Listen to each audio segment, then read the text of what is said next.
మేమందరం కూడా చిన్నగానే పుట్టాం. మీరు గుర్తుపెట్టుకోవాలి, పెద్దవాళ్ళందరూ చిన్నగానే పుడతారు. ఒక ఎన్టీ రామారావు గారు, ఒక మహాత్మా గాంధీ గారు, అంబేద్కర్ గారు, లేకుంటే మొన్నటి వరకు ప్రెసిడెంట్గా పనిచేసినటువంటి అబ్దుల్ కలాం గారు, ఇంకో పక్క ఇప్పుడుండే ప్రధానమంత్రి నరేంద్ర మోడీ గారు, నేను కానీ అందరం కూడా సామాన్య కుటుంబాలను పుట్టాం. కానీ మేము ఆలోచించింది, మాకు అవకాశాలు వచ్చాయి. అవకాశాలు వచ్చి పట్టుదలతో ముందుకు పోయాం. ఇప్పుడు మీలో కూడా గుర్తుపెట్టుకోవాల్సింది, అలాంటి పట్టుదల తీసుకురావడానికి తల్లిదండ్రుల పాత్ర, ఉపాధ్యాయుల పాత్ర, ప్రభుత్వ విధానాలు చాలా ముఖ్యం. ఈ మూడు కానీ జరిగితే, మొన్నే మీరు చూశారు, రాష్ట్రంలో దగ్గర 22 లక్షల కోట్ల రూపాయలు పెట్టుబడులు వస్తున్నాయి. మీరు ఎక్కడికో పోయే పని లేదు. ఇక్కడే విశాఖపట్నం డేటా సెంటర్లు వస్తున్నాయి, ఏఐ ఇక్కడే వస్తున్నాయి. మొట్టమొదటిసారిగా మీకందరికీ స్ఫూర్తిదాయకంగా మీరు చూస్తే, అల్లూరి సీతారామరాజు గారికి పూర్తిగా ప్రోత్సాహం ఇచ్చిన నేల ఈ యొక్క ఏజెన్సీ ఏరియా అని చెప్పి మీకు తెలియజేస్తున్న రంపచోడవరం కానీ, పాడేరు కానీ ఏరియా. ఆ రోజు మీ సహకారం, మీ దేశభక్తి ఆయనకు శ్రీరామ రక్ష.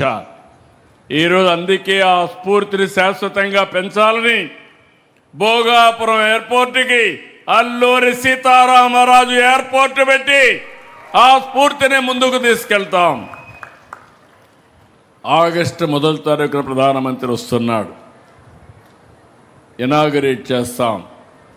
ఇదో గేమ్ చేంజర్గా తయారవుతుంది. అందుకే మిమ్మల్ని అందరినీ కోరుతున్నా, పిల్లల్ని ముఖ్యంగా కోరుతున్నా, కష్టపడద్దండి, ఇష్టపడి చదవండి. మీరు ఇష్టపడి చదివితే కష్టం అనేది లేదు. ఆడుతూ పాడుతూ చదువుకోండి. తద్వారా పిల్లలు, మీ అందరికీ నేను చెప్పేది, ఒక 5-10 ఏళ్ళు మీరు కష్టపడితే శాశ్వతంగా సుఖపడతారు. మీరు సుఖపడమే కాకుండా మీ తల్లిదండ్రులు గర్వపడతారు. ఈ విషయం మీరు గుర్తుపెట్టుకోవాల్సిన అవసరం ఉంది. ప్రపంచంలో ఉండే టెక్నాలజీస్ అన్నీ తీసుకొస్తున్నాం. డేటా సెంటర్లు వస్తున్నాయి. హై స్కూల్ నుంచి నేర్పిస్తాం. క్వాంటమ్ కంప్యూటర్ వస్తుంది. ఈవెన్ ఇంకొక స్టెప్ మీరు ముందుకు పోతే, ఏజెన్సీ ఏరియాలో కూడా కలెక్టర్కి ఒకటే ఆదేశాలు ఇచ్చాను. 3 నెలల లోపల ప్రతి ఇంటికి ఫోన్ ఉండాలి, వైఫై ఉండాలి. అడవుల్లో ఉండే మారుమూల ప్రాంతంలో కూడా ఫోన్ ఉండాలని చాలా స్పష్టమైన ఆదేశాలు ఇచ్చాను. ఆ తర్వాత మీరెవ్వరు కూడా ఎక్కడికి పోయే పని లేదు. ఇప్పుడు నేను డబ్బులు మీ అకౌంట్లో వేసాను, చెక్ చేసుకున్నారు. మీ డబ్బులన్నీ కూడా మీ బ్యాంక్ అకౌంట్ కూడా మీ చేతుల్లో ఉంది. ఎవరికైనా డబ్బులు ఇవ్వాలంటే మీరే ట్రాన్స్ఫర్ చేసే పరిస్థితికి వస్తున్నారు. మీ పిల్లలు ఏ విధంగా చదువుతున్నారో ఆటోమేటిక్గా మీరు చూసుకునే పరిస్థితి వచ్చింది. మీ పిల్లలు స్కూలుకు వచ్చారా లేదా అనేది కూడా ఆటోమేటిక్గా మీకు సమాచారం వస్తుంది. ఇప్పుడే ఒక ఆడబిడ్డ చాలా స్పష్టంగా చెప్పింది, యాప్ వల్ల ఎన్ని లాభాలు ఉన్నాయో మొత్తం ఎక్స్ప్లెయిన్ చేశారు. అయితే ఈ సందర్భంగా నేను మిమ్మల్ని కోరేది, నేను ఏఐనే కాకుండా మొన్నే మనం చూస్తే మన రాష్ట్రంలో మొట్టమొదటిసారిగా సెటిలైట్ లాంచ్ చేసే పరిస్థితికి వచ్చారు. ఎక్కడుండో యువత కాదు, ఒక మన రాష్ట్రంలో ఉండే యువత మొట్టమొదటిసారిగా ఒక స్టార్టప్ కంపెనీ పెట్టి ఈరోజు వాళ్ళు కూడా సెటిలైట్ ఓపెన్ చేసే పరిస్థితికి వచ్చారు. మీరందరూ టెక్నాలజీలో పెను మార్పులు వస్తున్నాయి. డ్రోన్స్ వచ్చాయి, ఎలక్ట్రానిక్స్ వచ్చాయి, సెల్ ఫోన్లు వచ్చాయి, ఇంకో పక్కన సెటిలైట్లు వస్తున్నాయి, డేటా సెంటర్లు వస్తున్నాయి, విమానాలు కూడా మనమే తయారు చేసుకునే పరిస్థితులకు రాను వచ్చే పరిస్థితి వస్తూ ఉంది. ఇవన్నీ కూడా పిల్లల్లో కూడా చైతన్యం రావాలి. అందుకే తొందరలోనే టీచర్తో సమానంగా ఏ ట్యూటర్ను కూడా తీసుకొస్తాం. ఒకవేళ ఎవరైనా ఫండమెంటల్స్ వీక్గా ఉంటే ఏ ట్యూటర్ ద్వారా తల్లులంతా పిల్లలకి క్లాసులు తీసుకునే పరిస్థితి వస్తుంది. మీరు చదువుకోవచ్చు, పిల్లల్ని కూడా చదివించచ్చు అని చెప్పి నేను మీకు తెలియజేస్తున్నా. తల్లులు కానీ తండ్రులు కానీ రేపు రాబోయే రోజుల్లో ఏ డాక్టర్ వస్తాడు, ఫిజికల్ డాక్టర్ ఉంటాడు, ఏ డాక్టర్ ఉంటాడు, వ్యవసాయ అధికారి ఫిజికల్గా ఉంటాడు, అగ్రానమిస్ట్ కూడా ఏఐలో ఉంటాడు.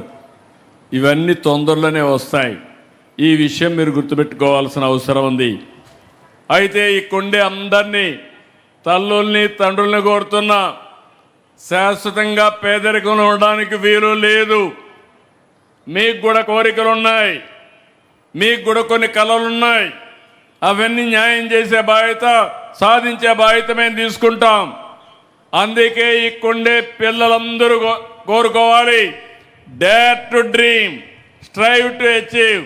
మీరేమి కావాలనుకుంటున్నారో దానికి సంకల్పం చేయండి.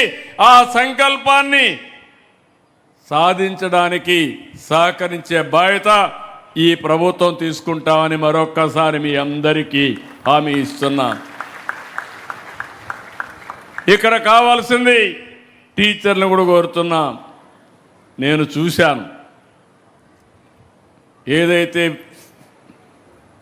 కాంపిటీషన్ పెట్టినప్పుడు లోకేష్ గారు కూడా పోటీ పడ్డాడు, స్ఫూర్తిదాయకంగా ముందుకు పోయారు. కానీ లాస్ట్కి వస్తే పోటీలు నిలబడలేదు. 5 మందిలో పిల్లలు ఎవరైతే ఫాస్ట్గా చేశారో అందులో కూడా మీరు చూస్తే, క్విజ్లో మీరు చూస్తే చాలా సిస్టమేటిక్గా ఎన్ని సెకండ్లో ఎవరు ఆన్సర్ చేశారు, ఎంతమంది కరెక్ట్గా చేశారు అన్నీ కూడా మెషిన్లో పెట్టి అక్కడే ఎవాల్యుయేట్ చేసే పరిస్థితికి వచ్చాం. రాబోయే రోజుల పరీక్షల యొక్క విధానంలో మార్పులు వస్తున్నాయి, పిల్లల స్పందనలో మార్పులు వస్తున్నాయి. ఇవన్నీ రావాలంటే టీచర్లు కూడా మార్పు రావాలి. టీచర్లందరినీ ఒకటే కోరుతున్నాను, అన్నీ ఉన్నాయి, ఆన్లైన్లో ఉన్నాయి, టీచర్లు కూడా అధ్యయనం చేయాలి. మీరు చెప్పే విధానంలో ఎక్కడికక్కడ ఇంప్రూవ్ చేసుకోవాలి.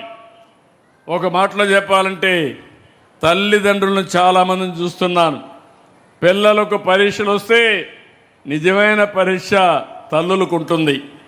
రాత్రంతా కూర్చో చదివిస్తారు, అవసరమైతే ఒక కాఫీ ఇస్తారు, మళ్ళా ముఖం కడుగుతారు. అంటే పరీక్ష రాసి పాస్ కావాలనే తపన.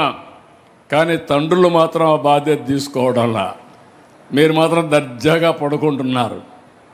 ఓసారి ఈ బాధ్యత అనేది తల్లి తండ్రి సమానంగా తీసుకోగలిగితే పిల్లల భవిష్యత్తు ఉజ్వలంగా ఉంటుందని చెప్పి కూడా నేను మీకు తెలియజేస్తున్నా. ఇదే సమయంలో తల్లిదండ్రులకు బాధ్యత ఉంది, టీచర్లకు బాధ్యత ఉంది, సమాజానికి బాధ్యత ఉంది. ఇప్పుడే నేను పూర్ణచంద్రరావు జెడ్పిహెచ్ స్కూల్ నెల్లూరుకి 4 కోట్ల రూపాయలు చదువుకున్న స్కూల్కి డబ్బులు విరాళంగా ఇచ్చి అడగట్టిగా చప్పట్లు కొట్టి అభినందించండి.